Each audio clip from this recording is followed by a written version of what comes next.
Now, one of the longest and most frustrating processes is going through your wardrobe trying to figure out what to wear. It's almost as if no matter how much effort you try to put into your personal style, something just always seems a bit off. So in today's video, we're going to break down and discuss some of the reasons why your wardrobe feels underwhelming. I'll also be walking you through some solutions on how to fix that problem. So for those of you that are new here, don't forget to subscribe, and if you guys like this video by any chance, don't forget to hit that like button. Let's get started. Now, one of the most common reasons why people tend to feel uninspired or underwhelmed by their wardrobe is because it's simply unorganized.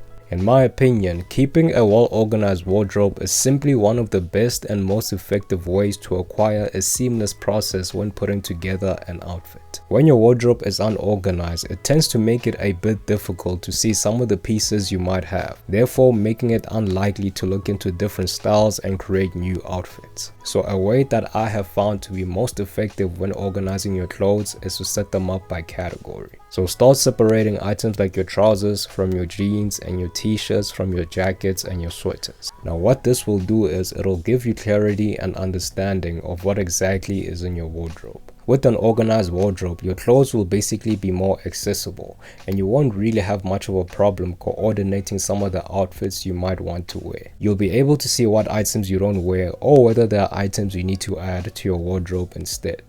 Alright, so moving on to the next reason, which is buying on impulse. Now, I think we've all been through a point in our lives where we see an item or piece online and decide to purchase it solely because it's on sale, and simply disregarding whether it's an item we want in our wardrobe or not. This way of building your wardrobe, in my opinion, is one of the most inefficient ways to go about it. Now, unless it's a piece you've been eyeing or have been looking to get for a while, then I really don't think this is the best way in my opinion. When you purchase clothes solely because they are on sale, you will end up with clothes that you not only aren't interested in, but clothes that don't necessarily resonate with your current style, or the direction you wish to take your style at least. But another factor that I have found to have a strong influence on impulse buying are trends. Don't get me wrong though, I think trends really are a great way to try out new things and venture into different styles.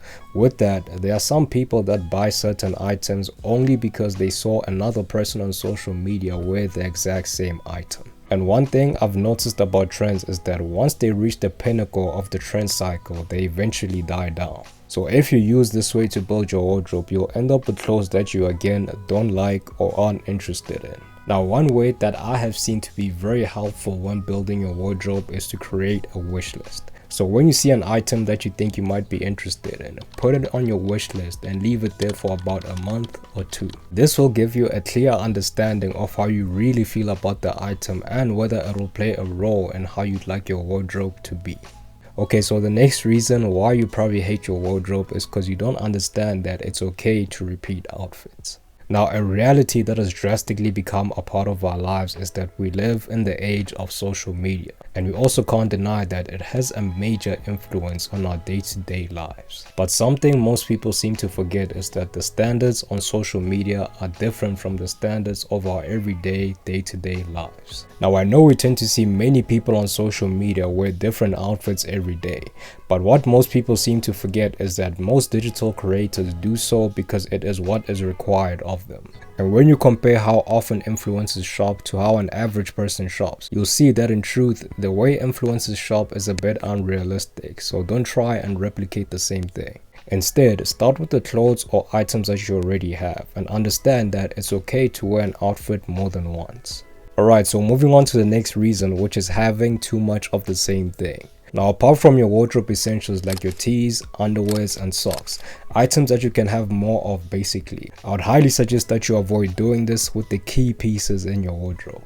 A thing that I've noticed is that when people see an item they like and decide to get it, they often result to getting the exact same item in the exact same colorway. Though having a backup may sound like a good idea, in my opinion, it takes away the individuality and character of that specific item, and it just won't feel as special anymore if you ask me.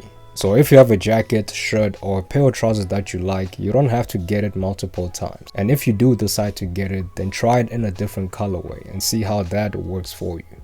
Next is practice, and practice for me is one of the most important steps a person could take when finding their personal style. Having the ability to express your style to its full potential is a skill, and just like any other skill, I think it requires a lot of research, practice, and time to be able to fully maximize your style and be confident in it. So taking the time to try out different outfits and seeing what pieces work with your personal style and body type can go a really long way. Not only will this be good for finding your personal style, you'll somehow manage to build some kind of uniform within your style and around your wardrobe. Now, for those of you that don't know what a uniform is, it's basically putting together an outfit using certain items in such a way that's always in your favor when it comes to personal styling. So to put it in simple terms, no matter the day or weather, you'll always be sure that this specific combination always works for you. A uniform that I like using, for example, is pairing wider fitting pants with a slim fit top or crop jacket. I know that this is a combination that will always work for me, no matter the items I decide to use. Now I know that this may seem counterintuitive to the whole idea of trying out new things and all, but I think it really is a great way to get an idea of what your style really is and to really build that foundation. And lastly is to consider tailoring. A common problem that most of us face when shopping, whether it be online or in store, is sizing. I know for me, when I'm shopping for trousers or jeans, for example, they always come in a bit too big or too long. But I also know that a way that's a quick and easy fix is tailoring. Now, most people tend to think that tailoring is focused and narrowed down to only one specific kind of fit, whereas in reality, it's actually a way to adjust your clothes in such a way that's aesthetically pleasing and comfortable. So tailoring may mean items that are slim fit for some and a more of a baggy, relaxed fit for others. But another thing I've grown to appreciate about tailoring is that it's a good and expensive way to revitalize your wardrobe. It's very sustainable and prolongs the life of your items while making you feel confident all in one. But anyway guys, this is where we're gonna end it for today. Let me know your thoughts on today's topic in the comment section down below. And as always, I really hope you guys liked this one and found it informative. If you did, don't forget to like, comment, and subscribe. Peace.